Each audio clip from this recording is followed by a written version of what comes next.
Բարև ձեզ, սիրելի հեռուստադիտողներ, սիրելի արցախցիներ, եթերում Առողջ Արցախ հեռուստանախագիծն է։ Գիտենք, որ հետպատերազմական շրջանում տարբեր համակարգեր փորձում են յուրովի վերակառուցվել, վերածնվել եւ նոր շունչ տալ, որպեսզի Արցախը մնա հայկական, այն էլ զարգացված եւ ոչ մի բանով հետ չմնա ոչ Մայր Հայաստանից, ոչ աշխարհի զարգացած երկրներից։ Եվ այս գաղափարին հետևողական լինելով յուրովի փորձում է նաև զարգացում ունենալ առողջապահության նախարարը։ Այդ իսկ պատճառով նախարարին կից ստեղծվեց մասնագիտական խորհուրդ եւ բազմաթիվ խորհրդատուներ փորձում ենք վերականգնել, վերակառուցել եւ նոր շունչ տալ Արցախի առողջապահական համակարգին։ Թե ինչպես է գործում այդ խորհուրդը, թե ինչ նպատակներ ունի եւ ինչ նպատակներ արդեն իրականացված են, այսօր իմ զրուցակիցները կլինեն Արցախի հանրապետության առողջապահության նախարարության կից մասնագիտական խորհրդի անդամներ վիրաբույժ եւ ինտերվենցիոն ռադիոլոգ Արամայիս Գալումյանը եւ ֆինանսական գծով մասնագետ Ահարոն Բարսեղյանը։ Բարի երեկո։ Բարի երեկո։ Խնդրեմ բժիշկ Գալումյան, ներկայացնեք ինչպես ստեղծվեց այս գաղափարը, որ պիտի այս ձև, որովհետև նախկինում նման նախադեպ չի եղել, ինչպես ստեղծվեց գաղափարը, որ պիտի լինի այս խորհուրդը եւ ինչ նպատակներ ունի այդ խորհուրդը։ Շնորհակալ եմ բժիշկ Արուստամյան հրավերի համար։ Նախ մասնագիտական խորհուրդը իր ծիլերը, այսպես ասած, դրեց այս տարվա դեռ հունվար ամսին, երբ որ հետպատերազմյան վաղ շրջանում բժիշկների խմբով այցելեցինք Արցախ, հանդիպեցինք առողջապահության նախարարի հետ, քննարկեցինք, մտածեցինք, շրջեցինք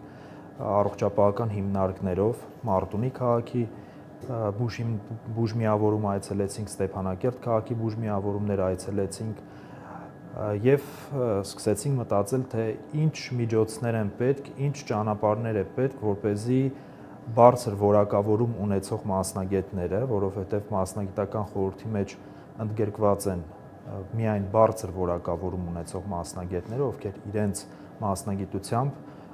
ճանաչված են եւ հասել են բարձրունքների, ինչպես կցվեն առողջապահության նախարարությանը եւ թիրախային իրենց մասնագիտությամբ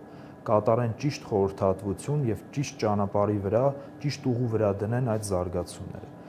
Այլ ճանապարհ չենք տեսնում, որովհետև հասկանում ենք, որ միայն տվյալ ոլորտի լավագույն մասնագետը կարող է ճիշտ հասկանալ խնդիրները եւ գտնել օպտիմալ լուծումները զարգացման։ Դե մենք գիտենք Հայաստանում նույնպես այդ խնդիրը կա, որ առողջապահության նախարարությունը չունի այդ քանակի բարձր որակավորում ունեցող մասնագետներ, հաստիկային աշխատողներ եւ միտք ստեղծվեց, որպեսզի ձևավորենք առողջապահության նախարարի հետ խորհրդակցությունների արդյունքում, որպեսզի ձևավորենք նախարարին կից հասարակական հիմունքներով աշխատող մասնագիտական խորհուրդ։ Մեծ եռանդով մեր մասնագետները Հայաստանի Հանրապետությունից ընդգրկվեցին այս գործի մեջ, գրանցվեցին խորհրդում որպես խորհրդատուներ։ Մենք արդեն իսկ Հայաստանի Հանրապետությունից ունենք 30 մասնագետ, որոնք ընդգրկված են խորհրդում եւ ուզում եմ նշեմ, որ մասնագետները չեն կրկնում իրար, այսինքն 30 մասնագետը դա 30 տարբեր մասնագետների մասին է գնում խոսքը եւ մենք գիտենք առողջապահությունը բազմաճյուղ ոլորտ է եւ չի կարող մի մասնագետը կրկնել մյուս մասնագետին, այսինքն մենք գտնում ենք, որ մի ոլորտում հաջողություն ունեցած ու բարձր որակավորում ունեցող մասնագետը չի կարող այլ ոլորտում նույն խորհրդատվություն ու նույն ճիշտ ճանապարհները գտնել։ Այդ իսկ պատճառով խորհուրդը բավականին մեծ անձնակազմ, այսպես ասած, ունի։ Երկրորդը մենք ձեռնարկեցինք Սփյուռքի մեր լավագույն մասնագետներին ընդգրկելով խորհրդի մեջ։ Մենք այս տրամաբանությամբ շարժվեցինք, որպեսզի ամեն մասնագետից, ամեն մասնագիտական ոլորտից լինի մեկ խորհրդատու, բարձր որակավորում ունեցող մասնագետ Հայաստանի Հանրապետությունից եւ մեկ մասնագետ Սփյուռքից։ Այժմ մենք 7 մասնագետ ունենք Սփյուռքից ընդգրկված։ Մեր հայրենասեր ու բավականին բարձր որակի մասնագետներ են Ռուսաստանի Դաշնությունից, Ամերիկայի Միացյալ Նահանգներից, Ֆրանսիայից, այսօր Իսպանիայից եւ այս գործընթացը կշարունակվի մինչեւ խորհուրդը լիարժեք համալրվի նաեւ Սփյուռքի մասնագետներով։ Խորհուրդ ասելով չի նշանակում, որ այս մասնագետները ուղղակի խորհրդատու են։ Զբաղվելով պրակտիկ բժշկությամբ պիտի հաստատեմ, որ այո, հետպատերազմական շրջանում բարձր որակ ունեցող նրաճանաչ բժիշկներ, ինչպես Հայաստանից, այնպես էլ Սփյուռքից, պարբերաբար այցելում են Արցախ եւ պրակտիկ գործունեությամբ բարձր որակի բուժօգնություն ցուցաբերում արցախցիներին, նաեւ մասնագիտական այս փորձի փոխանակման միջոցով կրթում եւ նոր ունակություններ հաղորդում տեղում աշխատող բժիշկներին։ Այս գործընթացները նախկինում նույնպես կատարվում էին, բայց արդեն համակարգված վիճակով է կատարվում, որը կարծում եմ արդեն տվել է իր դրական արդյունքները։ Բնականաբար ցանկացած ծրագիր իրականացնելու համար եւ այս գործընթացները կառավարելու համար ֆինանսական մեծ, կարելի է ասել, միջոցներ են անհրաժեշտ, որպեսզի կյանքի կոչվեն բազմաթիվ նման ծրագրեր առողջապահական համակարգը զարգացնելու համար։ Ինչու՞մն է կայանում ձեր գործառույթը, պարոն Բարսեղյան, ինչ խորհրդատվություն եք տալիս այս ֆինանսական սուղ պայմաններում բարձր արդյունքներ ունենալու համար։ Նախ շնորհակալ եմ հրավերի համար։ Տեսեք, ըստ էության մենք երբ որ ձևավորվեց խորհուրդը եւ խորհրդի հիմնական աշխատանքի հիմնական ուղղություններից մեկը դարձավ նաեւ Արցախի առողջապահական համակարգում գործող ֆինանսավորման եւ փոխհատուցման պայմանագրային գումարների հաշվարկման մեխանիզմների որոշակի խմբագրումները, փոփոխությունների իրականացումը։ Այսօր մենք արդեն աշխատում ենք մի քանի ծրագրերի վրա, որոնք որ հնարավորություն կտան ավելի թիրախային դարձնել առողջապահական ծառայությունները, ֆինանսավորման մեխանիզմների համապատասխան փոփոխություններ ենք նախատեսում, վարձատրման մեխանիզմների փոփոխություններ, որոնք որ ավելի հասցեական կդարձնեն եւ ըստ էության ուղղակի կապ կստեղծեն բժշկի կողմից մատուցած ծառայությունների եւ նրա կողմից ստացած վարձատրության միջեւ։ Քիչ-քիչ մենք կփորձենք հիմքերը դնել էլեկտրոնային առողջապահական համակարգի ձևավորման, որովհետեւ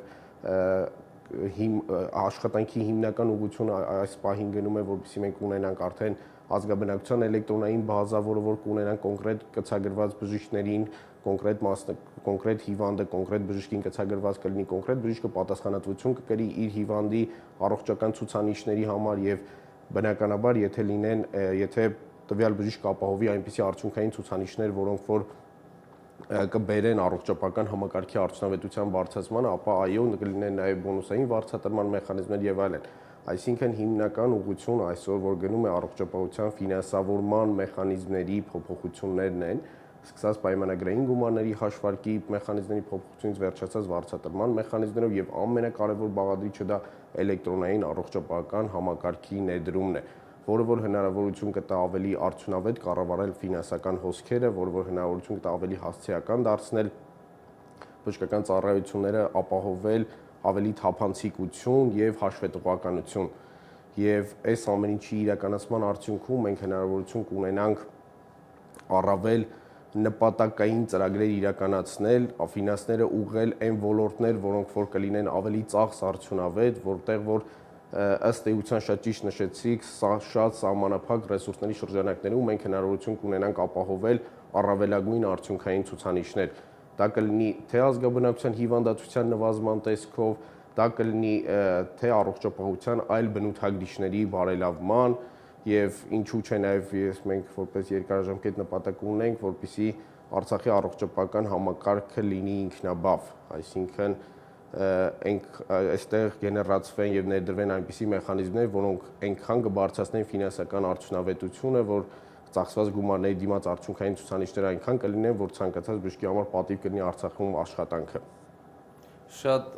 ոգևորող եւ գովեստի արժանի խոսքեր են, ես հույս ունեմ, ինչ որ միտեղ նաև համոզված եմ, որ իրոք ձեր ասացները կյանքի կկոչվեն, որովհետև միայն հայրենասիրությամբ ապրելը եւ աշխատելը բավարար չէ եւ այո, պետք են որոշակի գործառույթներ, որպեսզի մարդիկ շահագրգռված լինեն, այդ թվում եւ բուժաշխատողներ։ Մենք պրակտիկորեն տեսնում ենք բժիշկ Գալումյան, որ բարբերաբար այցելում են առաջատար մասնագետներ, վիրահատություններ կատարում, երկար ժամանակով փոխարինում ինչ որ մասնագետների, կատարում են նաև վերապատրաստումներ, ինչ ծրագրեր կան այս հարցի շուրջ, ինչեր է նախատեսվում առաջիկայում ունենալ։ Առաջիկայում նախատեսում է ավելի ինտենսիվ աշխատանք այն տրամաբանության շուրջ, աշխատանքային տրամաբանության շուրջ, ինչը որ մենք որդեգրել ենք, ավելի ինտենսիվ խորհրդի, մասնագիտական խորհրդի ներսում աշխատանքներ, թիրախային, այսինքն եթե մինչև հիմա մենք հասցրել ենք, օրինակ ես նշեցի, օրինակ 30 մասնագիտական ոլորտ, եթե հասցրել ենք կատարենք աշխատանքներ 7 կամ 8 մասնագիտական ոլորտով, ապա մոտակա ժամանակը պլանավորում ենք, որ ավելի լայն շրջանակ ընդգրկի, այսինքն այն մասնագիտական ոլորտները, որոնք այս ընթացքում որոշակի պասիվություն է եղել, ու պասիվությունը կարելի է հասկանալ նաև, որ ծավալուն աշխատանք է, ծավալուն մեծ քանակի մասնագետներ են ներգրաված եւ որոշակի կազմակերպչական հարցերում, չի ասի խոչընդոտներ, բայց կան որոշակի բարդություն, տեխնիկական խնդիրներ, որովհետեւ դա նոր է ձևավորվում եւ բուրըն միանգամից 100%-անոց աշխատանքը ապահովել հենց սկզբի փուլերում շատ հեշտ չէր, սենց ասեմ, բայց արդեն մենք այդ փուլերը անցնում ենք եւ կարծում ենք, որ էֆեկտիվությունը մասնագիտական խորհրդի աշխատանքների մի քանի անգամ մոտակա ամիսները մենք կավելացնենք։ Եվ մեր մասնագետների, փորձագետների անձնական ակտիվ ներգրավվածությամբ, որը կբերի նաև վերապատրաստման ծրագրերի ավելացման, տեղում աշխատանքների ավելացման եւ մի քանի ուղղությամբ։ Այսինքն նյութատեխնիկական ամենակարևոր բաղադրիչներից նյութատեխնիկական հագեցվածության գնահատման, արդյոք այս բուժհիմնարկը, այս ծառայությունը բավարար բժշկական գույքով եւ տեխնիկական հագեցվածություն ունի, թե ոչ, արդյոք համապատասխանում են տեխնիկական սարքերը, խոսքը հանրապետական հիվանդանոցի մասին չէ, որովհետեւ հանրապետական հիվանդանոցը գերհագեցած, գերժամանակակից բժշկական կենտրոն է եւ ինչ որտեղ մենք էլ ենք երբեմն նախանձով նայում ձեր աշխատանքային պայմաններին, որովհետեւ Երևանում ոչ բոլոր բուժհաստատություններում նման պայմաններ կարող ես գտնել անգամ, բայց քաղաք Ստեփանակերտում այլ բուժհիմնարկներ կան մեր այլ քաղաքներում, Մարտունիում, Մարտակերտում, սահմանամերձ բուժհիմնարկներ, որոնք մեծ ծավալի աշխատանքներ են անում, կան բուժհիմնարկներ, որոնք պլանավորվում է, որոնք եղել են ամբուլատորիաներ, խոսքը Վանք գյուղի բուժհիմնարկի մասն է, որը վերածվի ստացիոնարի հստակ գործառույթներով, այսինքն արդեն կա ծրագիրը գրված փորձագետների կողմից, գրեթե ամբողջությամբ գրված է ծրագիրը, թե Վանք բուժ միավորումը ինչ տիպի ստացիոնար պետք է լինի, ինչ մասնագետներ պետք է աշխատեն, ինչ վերապատրաստում պետք է ունենան, այսինքն ինչ գործառույթներ պետք է այնտեղ անեն։ Մենք բոլորս գիտենք, որ դժբախտաբար այս արհավիրքը, որ հասավ Արցախցուն եւ ընդհանրապես հայ ազգին, բերեց այն արատավոր երևույթը, որ բազմաթիվ բնակավայրերից մարդիկ կորցնելով իրենց ունեցվածքը, տուն-տեղ եւ կենտրոնացել են Ստեփանակերտում, հիմա հասկանալի է, որ ղեկավար մարմինները աշխատում են որոշակիորեն թեթևացնել Ստեփանակերտի այս ծանրաբեռնվածությունը եւ նոր բնակավայրեր են կառուցում շրջաններում։ Բացի դրանից էլ բազմաթիվ թիկունքային հանդիսացող բնակավայրեր արդեն դարձել են առաջնագիծ։ Ինչպես է նախատեսվում այս ֆինանսական կարգավորումները անել, որպեսզի մարդկանց ավելի շահագրգռել շրջանում զբաղվել բժշկական գործունեությամբ եւ ոչ թե կենտրոնացված տեղում։ Շատ ճիշտ նկատառում էր, երբ որ պատերազմից հետո ձևավորվեց մի իրավիճակ, երբ որ արցախցիների միստվար զանգվածի համար բժշկական ծառայությունների ֆիզիկական հասանելիության խնդիր առաջացավ։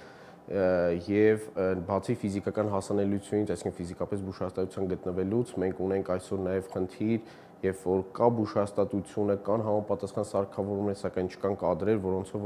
միջոցով որ հնարավոր կլինի մատուցել համապատասխան բժշկական ծառայությունները։ Եվ այստեղ մեր աշխատանքի կարևոր ուղղություններից մեկն է հանդիսանում նաև, որովհետեւ մենք կարողանանք մեխանիզմներ ստեղծել, որով որ կշահագրգռենք թե տեղում աշխատող բժիշկներին, թե դրսից ներգրաված մասնագետներին, որպեսզի նրանք ծառայություններ մատուցեն ոչ թե Ստեփանակերտի հիվանդանոցում, որտեղ որ քիչ թե շատ արդեն որոշակի հագեցվածության մակարդակ կա, այլ իրենց ուղղորդենք դեպի շրջանային հիվանդանոցներ։ մենք նաև ուզում ենք ֆինանսավորման մեխանիզմների այնպիսի փոփոխություններ իրականացնել, որոնք որ կբերեն նրան, որ այսօր իսկ շրջանում աշխատող բժշկի համար ստեղծեն այնպիսի պայմաններ, որ նա չմտածի Ստեփանակերտ կամ այլ բնակավայրներ գնալու համար, այսինքն մեր ֆինանսավորման մեխանիզմը նաև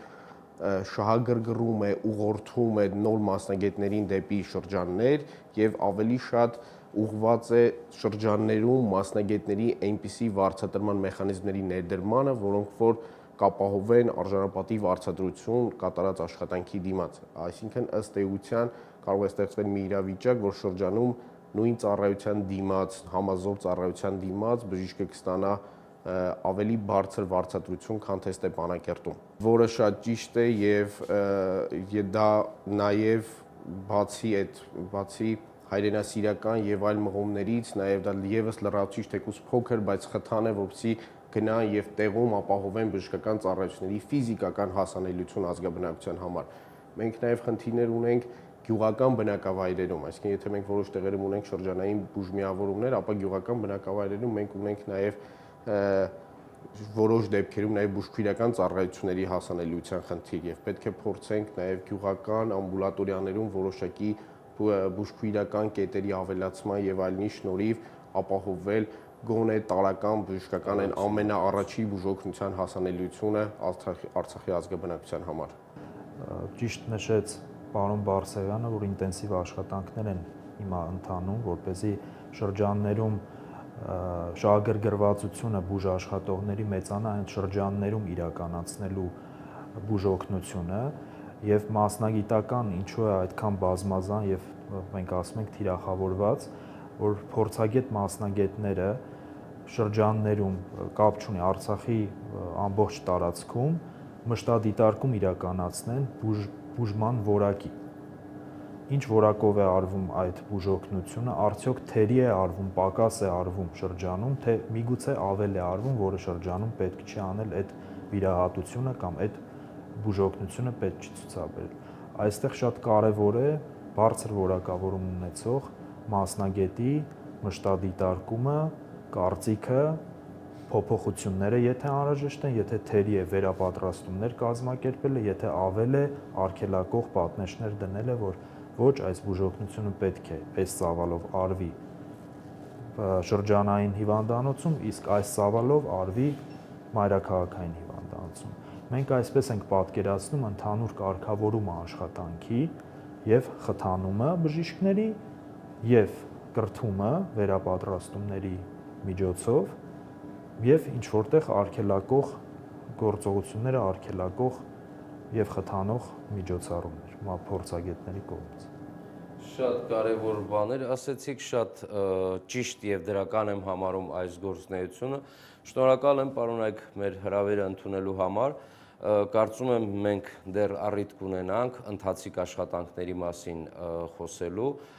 Ես անձամբ եւ շատ իմ գործընկերներ համոզված ենք, որ այս ծրագիրը շատ ճիշտ է, ճիշտ հունի վրա է, լավ արդյունքներ է տալիս, իսկ ձեզ սիրելի հեռուստադիտողներ, սիրելի արցախցիներ, վստահեցնում ենք, որ առողջապահական համակարգը լինելով տվյալ բնակավայրի համար շատ մարտավարական եւ կարեւոր նշանակություն ունեցող բնակավար, մշտապես թարմացվում է, մշտապես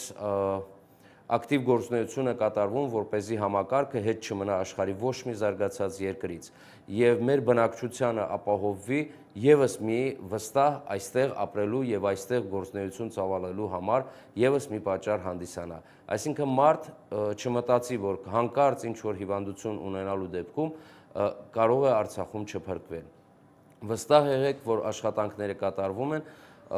որպեսզի արցախցին անհրաժեշտություն չունենա որևէ տեսակի բուժօգնություն ստանա Հայաստանում թե արտերկրում։ Շնորհակալություն, առողջ եղեք։